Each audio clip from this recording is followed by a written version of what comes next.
Assalamualaikum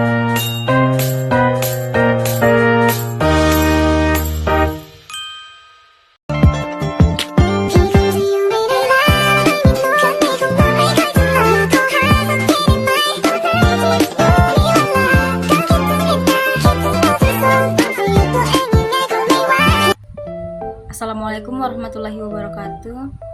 Perkenalkan, nama saya Nisi Rosdiana dengan NPM 2340402031. Baik, di sini saya akan menjelaskan materi terkait ekonomi sisi penawaran.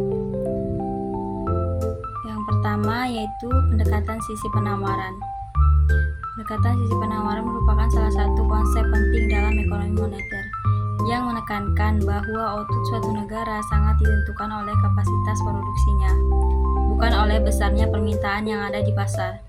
Menurut Napirin, sisi penawaran memusatkan perhatian pada kemampuan ekonomi menghasilkan barang dan jasa melalui pemanfaatan faktor-faktor produksi seperti tenaga kerja, modal, teknologi, dan tingkat produktivitas. Dalam pandangan ini, variabel real, bukan variabel moneter, menjadi faktor penentu utama output real. Dengan demikian, pertumbuhan ekonomi jangka panjang tidak dapat dicapai hanya melalui peningkatan permintaan atau penambahan jumlah uang beredar, tetapi melalui peningkatan efisiensi dan kapasitas produksi. Yang kedua, kerangka teori penawaran agregat.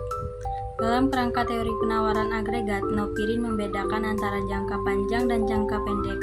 Pada jangka panjang, penawaran agregat digambarkan sebagai kurva vertikal yang menunjukkan bahwa output berada pada tingkat penggunaan penuh faktor produksi.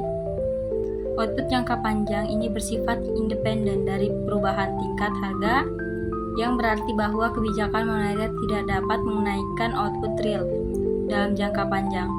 Sementara itu, pada jangka pendek, penawaran agregat memiliki kemiringan positif karena adanya kekakuan harga dan upah. Kondisi ini menyebabkan perubahan dalam jumlah uang beredar atau permintaan agregat dapat mempengaruhi output secara sementara. Namun, pengaruh tersebut akan hilang ketika harga dan upah menyesuaikan kembali ke tingkat keseimbangan, sehingga output kembali ke tingkat potensialnya. Ketiga yaitu faktor-faktor yang mempengaruhi kekuatan sisi penawaran. Faktor-faktor yang mempengaruhi kekuatan sisi penawaran meliputi tenaga kerja, modal, teknologi, serta produktivitas. Tenaga kerja memegang peran penting karena kualitas sumber daya manusia mempengaruhi efisiensi proses produksi. Modal baik fisik maupun finansial meningkatkan kapasitas produksi dengan menyediakan fasilitas dan peralatan yang dibutuhkan. Teknologi menjadi pendorong utama pertumbuhan jangka panjang karena inovasi mampu meningkatkan efisiensi dan kualitas produksi.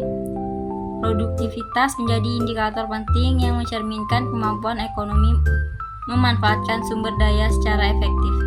Selain itu, fleksibilitas pasar tenaga kerja dan barang sangat diperlukan agar perekonomian mampu menyesuaikan diri dengan perubahan kondisi global maupun domestik. Yang keempat yaitu kebijakan moneter.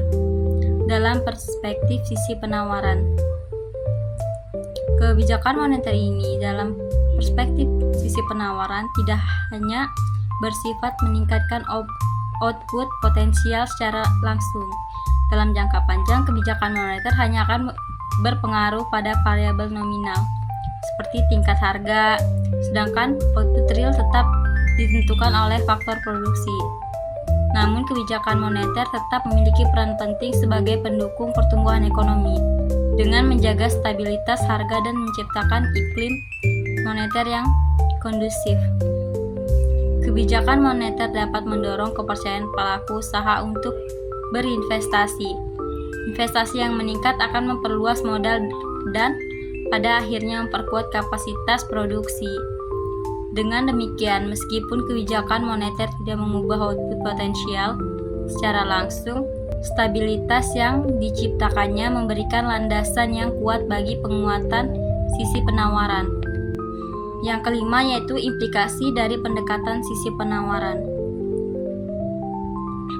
Implikasi dari pendekatan sisi penawaran ini menunjukkan bahwa strategi pembangunan ekonomi harus diarahkan pada peningkatan daya saing dan produktivitas jangka panjang. Upaya ini meliputi reformasi struktural, peningkatan kualitas sumber daya manusia, investasi infrastruktur, penyederhanaan regulasi, serta peningkatan efisiensi pasar. Fokus pada penguatan sisi penawaran memungkinkan perekonomian tumbuh secara berkelanjutan tanpa menciptakan tekanan inflasi yang lebih atau yang berlebihan. Dengan memperbaiki faktor produksi dan meningkatkan inovasi, negara dapat mencapai pertumbuhan ekonomi yang stabil dan tingkat kesejahteraan yang lebih tinggi. Mungkin itu saja yang dapat saya sampaikan dari materi ekonomi sisi penawaran ini. Wabillahi taufiq wal hidayah. Wassalamualaikum warahmatullahi wabarakatuh.